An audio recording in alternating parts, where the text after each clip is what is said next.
Malayo ang tanaw, iniisip ang buhay at mga bagay-bagay.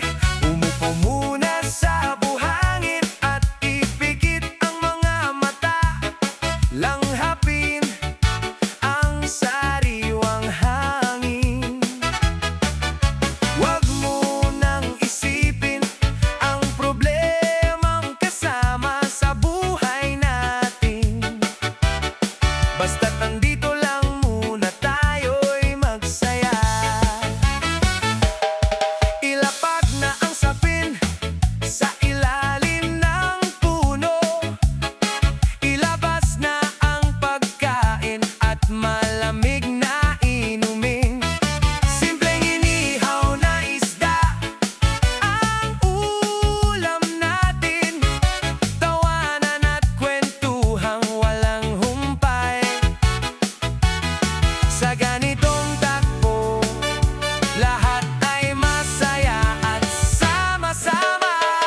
Tanggal ang pagod sa ganda ng tanawin. Parang niyayakap ang puso ng bawat hangin. Dito sa tabing dagat, kahit anong bigat ng mundo, biglang napapawi. Payapa ang paligid at kalmado ang isip. Dito gusto kong itigil ang mundo. Naalala ko pa nung huli tayong magkakasama. Buo pa rin sa aking alaala. Busog sa kwento at saya, maghapon at magdama. Ang sarap sa pakiramdam na tayo'y magkakasama.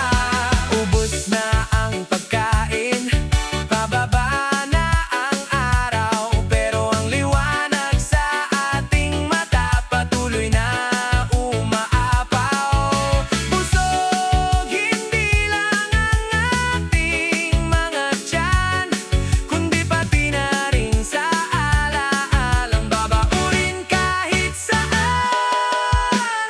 Tanggal ang pagod sa ganda ng tanawin. Parang niyayakap ang puso ng bawat hangin. Dito sa tabing dagat, kahit anong bigat ng mundo, biglang napapawi. Payapa ang paligid at kalmado ang isip. Dito gusto kong itigil ang